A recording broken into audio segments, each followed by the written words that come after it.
도시 개발이라고 하는 그 명목으로 계속해서 이 사람들을 외곽으로 내보낸 것이 쓰레기산 옆에 도시 빈민 이주촌이 만들어지게 되어진 것입니다. 은행에다가 그 렌트비를 계속 내야만이 자기 집이 되는 거.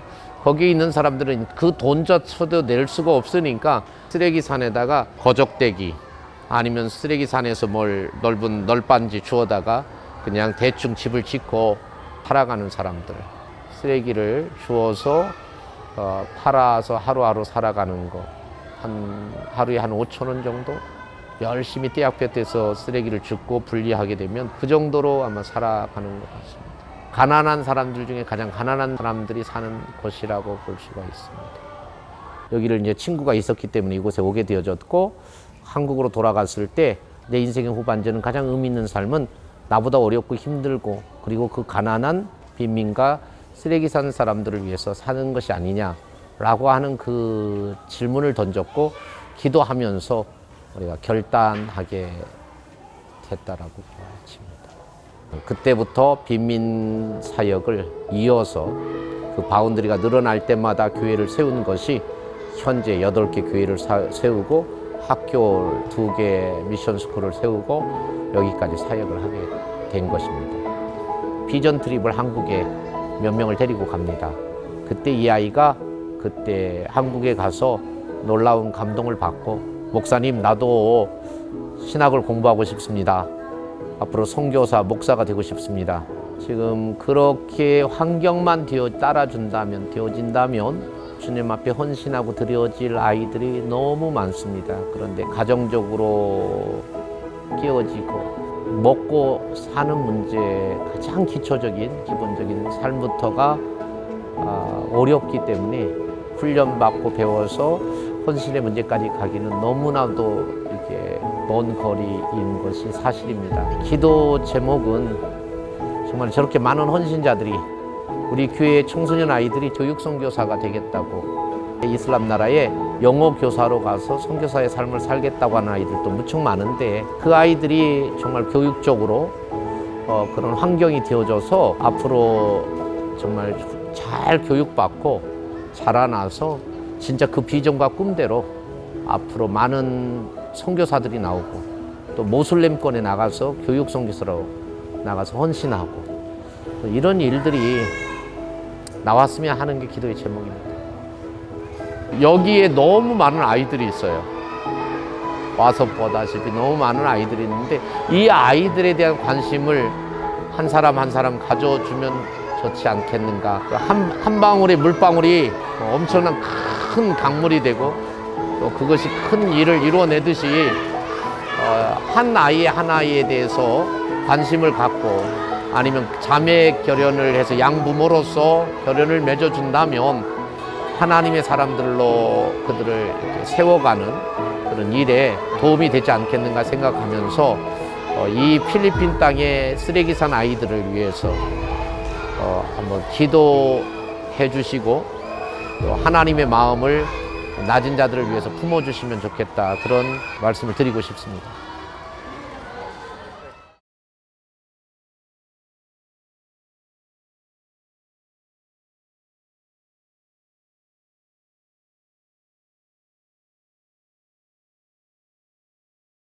안녕하세요. 저는 필리핀 선교 보고를 하게 된 드림이 학교 2기생 조나단입니다.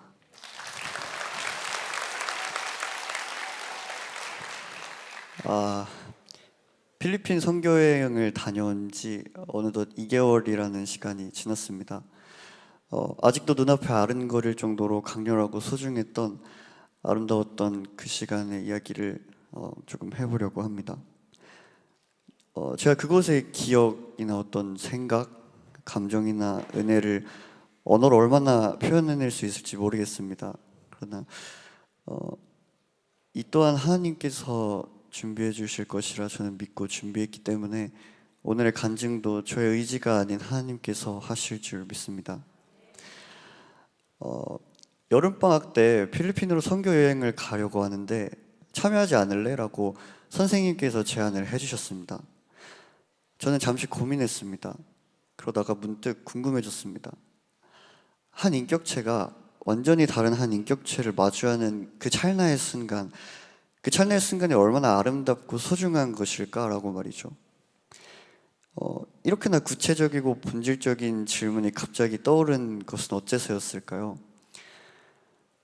질문을 조금 풀어서 이야기해 보자면, 일평생 한국에서만 살아온 이곳의 인격체인 나 자신과 필리핀 그 땅에서 일평생 살아온 그들 역시 각각 한 인격체인 그들이 서로 만나는 그 순간에 일어나는 일, 그 순간에 어떤 일이 일어나는지 궁금했습니다. 서로 다른 출생이나 나이, 환경, 어떤 가치관, 언어, 관점까지 모두 다른 그 두 인격체가 만나면 어떻게 될까? 직접 눈을 마주보고 느끼고 싶었고, 얼마나 아름다운 현상인지 알아보고 싶었습니다. 그 자그마한 그러나 무한히 커다란 그 순간에 존재할 수 있다는 그것에 감사했기 때문입니다. 그래서 저는 한 인격체가 완전히 다른 한 인격체를 마주하는 그 찰나의 순간이 얼마나 아름답고 소중한가라는 질문을 품고 선교 여행에 참여하기로 결정합니다. 7월 28일 저희는 필리핀행 비행기를 탔습니다. 비행기도 외국도 더구나 선교까지 전부 처음인 제게는 눈에 비치는 모든 것이 다 신기했습니다. 저희는 몬탈반 지역의 사니시드로 그레이스 미션 스쿨에서 지내면서 벽화, 예배, 간증 등 다양한 활동들을 진행했습니다. 그 다양한 사역 중 중심 사역이라 말할 수 있는 벽화를 소개해드리고 싶은데요. 마태복음 13장의 씨 뿌리는 자의 비유 말씀과 요한복음 15장에 나는 포도나무요 너희는 가지라 말씀을 가지고 그곳에 도서관, 농구장을 각각 벽화 작업을 진행했습니다. 이곳이 도서관 벽화입니다. 참 아름답죠? 벽화를 그리면서 훗날 이곳에 도서관이 만들어지게 된다면, 이곳은 아직 도서관이 지어지지가 않은 상태예요. 그래서 이곳에 도서관이 만들어지게 된다면 저희가 주제로 잡은 벽화 말씀처럼 이곳의 학생들 모두가 하나님이 기뻐하시는 좋은 땅에 떨어져서 30배, 60배, 100배의 결실을 맺는 사람으로 자라났으면 좋겠다라는 생각으로 작업을 진행했고, 여기는 이제 농구장 벽화입니다. 농구장 벽화도 참 아름답죠. 이곳 또한 이곳의 학생들이 하나님 안에 온전히 거할 수 있도록, 또 하나님이 그들 안에 온전히 거할 수 있도록 기도하는 마음으로 작업했습니다. 이 과정들에 어려운 점이 없었던 것은 아닙니다. 비록 저는 이번이 처음 벽화 작업을 하는 것이었어요. 그런데 그럼에도 벽화하기에는 최악의 환경이었다라고 조심스럽게 말할 수 있습니다. 어떤 시간적 제한이라는 것은 저희에게 어떤 불안감이나 조급함을 심어주기에 충분했고, 이 환경적 요인, 저는 살면서 그렇게 많은 비를 처음 받고 또 처음 맞아봤어요. 재밌는 이야기를 하나 해드리겠습니다. 필리핀에는 비가 예고를 하지 않아요. 무슨 말씀이신지 싶으시죠?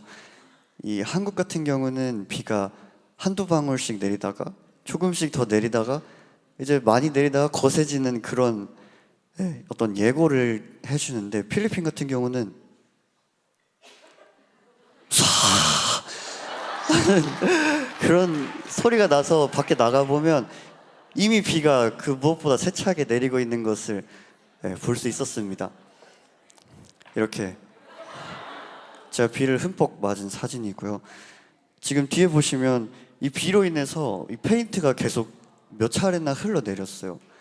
이게 페인트가 말라야 되는데 그러지를 못하니까, 그래서 이걸 수도 없이 보수에 보수를 해 나갔습니다. 이런 환경 속, 이 벽화하기에 최악의 환경인 이 어려움이 없지 않던 이 환경에서 어떻게 그렇게 벽화를 완성할 수 있었던 이유가 어째서였을까요? 나름대로 답변을 내보자면, 첫 번째는 그곳의 현지 아이들과 우리 학생들이 함께 했기 때문입니다. 그들은 마치 그들이 계획한 프로젝트인 것처럼 거의 대부분의 시간을 이 벽화에 투자할 정도로 열정적이었습니다. 게다가 필리핀은 하나님께서 어떤 예술적인 재능을 내려주신 건지 하나같이 그림을 그렇게 잘 그리더라고요. 그들과 함께 교제하고 또 벽화 작업을 하는 그 과정이 그 어려운 환경과 상황 속 서로를 버틸 수 있게 해주었던 것 같습니다. 두 번째로는 이를 하나님께서 기뻐하실 거라는 믿음이었습니다. 우리 필리핀 팀과 이 현지 아이들 모두 벽화의 어떤 시각적인 부분만이 아니라 그 의미에 많이 집중하고자 노력했기 때문에 보다 잘 그린 벽화가 아니라 보다 좋은 벽화를 완성시킬 수 있지 않았나 그렇게 생각합니다. 벽화 작업 시작 전과 끝에는 기도를 드리면서 이 모든 과정을 하나님께 올려드리고자 했고, 또 저희 벽화 팀장이었던 영원이가 벽화의 각 주제들에 대해서 지속적으로 설명해 주면서 이 벽화에 우리가 좀 더 마음을 다하고 이 어떤 벽화라는 예술 활동이 하나님을 찬양하는 그분께서 기뻐하실 수 있는 예배가 될 수 있도록 저희가 노력했습니다. 그래서 이렇게 벽화를 완성했습니다. 네, 완성 이후 감사합니다. 완성 이후에는 이렇게 현지 아이들이 직접 벽화 주제와 그 속에 존재하는 하나님을 그 아이들에게 설명해 주는 모습을 저희가 볼 수 있었습니다. 이외에도 저희는 다양한 특별 활동이나 프로그램들을 통해서 학생들과 교제하고 또 찬양, 또 몸짓과 목소리를 통해 다 같이 뛰어오면서 찬양했으면서 또 여러 장소에서, 그러니까 저희가 머물렀던 사니시드로 미션 교회에서 뿐만 아니라 몬탈반 지역 교회 등 다양한 예배의 장소에서 함께 예배하는 시간을 보냈습니다.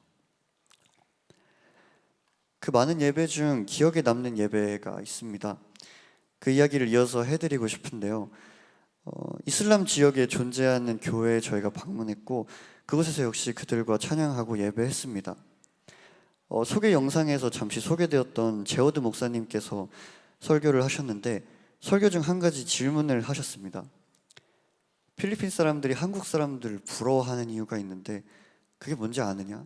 라는 이 목사님의 질문의 답은 어떤 경제적이나 교육적인 측면의 답변, 그러니까 한국은 돈도 많고 잘 살잖아요 라던가 그래도 한국은 뭔가 열심히 배울 수 있는 어떤 길이 많잖아요 같은 우리가 쉽게 상상할 수 있을 것 같은 답변이 아니었습니다. 그 어떤 이유도 아닌 하나님이 한국 사람들을 축복하시기 때문에였습니다. 한국 사람들의 무엇이 그들에게는 축복으로 비추어졌는지 지금 와서 생각해 보면 한국 사람들이 지금껏 선교, 봉사 등으로 많은 손길을 내밀었기에 또 그렇게 선교를 가거나 아니면 손길을 내밀 수 있는 환경에 살아간다는 것 자체를 축복이라 여긴 게 아니었을까요? 그들의 열정이 존경스러웠고 동시에 우리보다 더 많은 열정을 지니고 있는 게 눈에 비춰지는데도 불구하고 더 많이 손 내밀지 못하고 더 많이 전하지 못하는 그들의 현실을 더 적나라하게 보여주는 것 같아 마음이 아프기도 했습니다. 동시에 고민했습니다. 궁금했습니다. 축복받았다는 것은 무엇인지, 또 축복받은 사람들이란 어떤 사람들을 이야기하는 건지, 저 인격체들이 나라는 인격체에게 전하고자 하는 것은 무엇이고 또 그 내용은 어떠한 인격체로부터 나온 것인지를 말이죠. 파야타스의 쓰레기산 스모키 마운틴이라 불리는 곳으로 저희는 피딩 사역을 갈 수 있었습니다. 처음 마주한 순간 저는 어떤 말도 감히 내뱉을 수가 없었습니다. 그 어떤 인간이 건넬 수 있는 위로 따위도 위선이 될 것 같았던 그 열악한 환경 속 사람들을 그렇게 마주하였습니다. 그런데 그들은 어딘가 이상했습니다. 뭔가 신기했습니다. 여러분 상상하실 수 있으시겠습니까? 그들의 모습은 제가 그렇게 궁금해하던, 만나보고 싶었던 축복받은 사람의 모습이었습니다. 그들이 처한 다양한 상황과 환경, 저마다의 이야기들, 물론 놓여진 그대로의 상황이나 삶에 만족하는 낙관적인 태도가 그들에게는 존재하는 듯 했지만 그것이 또 하루하루 살아간다는 것에 작지만 전부인 행복으로 비춰질 수 있겠다라는 생각은 했지만 그 모든 것들과 무관하게 확실한 것은 그들에게 어떤 행복이라던가 사랑이 살아 내재되어 있다는 사실 그 자체였습니다. 저라는 인격체와 축복받은 그 인격체가 만난 순간을 아직도 잊을 수가 없습니다. 하나님께서는 그곳에서 그들을 축복하고 계셨고 또 그들을 사랑하고 계심을 저는 느낄 수 있었습니다. 그러나 그들이 축복받았다고 해서 제가 지금 이렇게 확실하게 말할 수 있을 만큼 확실한 것이 그들에게는 또 하나 있었는데요. 그것은 그들의 내재하는 행복과 어떤 사랑이 어디에서 왔는지 그들은 모르고 있다라는 것이었습니다. 접할 기회가 적었던 것이죠. 그래서 그들은 착각하고 있을지도 모른다는, 그들이 느끼고 있는 행복과 사랑은 그것들이 맞는데 진정한 그것들은 아닐 수 있겠다는 생각이 들었습니다. 그저 하루하루 살아가고 또 가지는 것들에 만족하는 것에서 오는 행복이 아닌 진정한 의미의 하나님 안에서의 행복과 하나님 안에서의 사랑을 그들은 정말 누려야 마땅한 너무너무 소중한 영혼임의 말입니다. 어느 순간 그들을 위해 기도하고 있는 나 자신을 발견했습니다. 솔직히 말하자면 잘 모르겠습니다. 제가 어떻게 그들을 위해 기도하였는지, 또 제가 어떻게 그들을 위해서 기도하고 싶었는지를. 그러나 그 인격체들과 맞이한 그 순간에서부터 선교 여행에 참여하게 된 질문의 답, 이슬람 지역의 그 교회에서 제어드 목사님께서 이야기하신 축복받은 사람이란 무엇인가에 대한 질문, 스스로에게 던진 질문, 그리고 비로소 제가 다시 그곳에 가리라고 다짐한 이유 모두가 그 마주함에서 시작되었다는 것을 저는 자연히 깨달았습니다. 그곳, 그리고 그곳의 인격체들과 어떻게 마주했는지 아직도 떠올려 보곤 합니다. 물리적인 것이든 그곳과의 추억이든 내가 뱉은 말이나 한 행동이든 주고받았던 마음이든 저는 무엇을 받았고 또 무엇을 남겼는지, 그들과 저 사이에 오고 간 그것은 무엇이었는지 생각해 보곤 합니다. 2월에 저희는 다시 그곳으로 떠나게 됩니다. 어디에서 얼마나 어떤 사역을 하게 될 것이고 어떤 인격체들을 만나게 될 것인지 아무것도 모릅니다. 그러나 단 한 가지를 저는 확신할 수 있습니다. 하나님께서 사랑하시어 축복하시는 그 인격체들을 위해서 나를 보내신다는 것입니다. 그리고 그 속에서 나 자신이 할 수 있는 단 한 가지는 이유를 말하는 것, 모든 것의 이유, 마음속 행복과 사랑의 본질과 그들의 가치, 그들을 사랑하시는 그 존재에 대한 이야기, 그가 그들을 사랑하시기에 행하셨던 일들, 그 모두를 저 역시 사랑받는 한 인격체로서 전하는 것임을 저는 확신합니다. 가장 처음에 질문에 답하며 간증을 마무리하려고 합니다. 기억나시나요? 한 인격체가 완전히 다른 한 인격체를 마주하는 그 찰나의 순간은 얼마나 아름답고 소중한가? 라는 질문에 저는 한 인격체가 완전히 다른 한 인격체를 마주하는 그 찰나의 순간이 이리도 아름다운지 미처 몰랐다라고 답하며 간증 마무리하겠습니다. 감사합니다.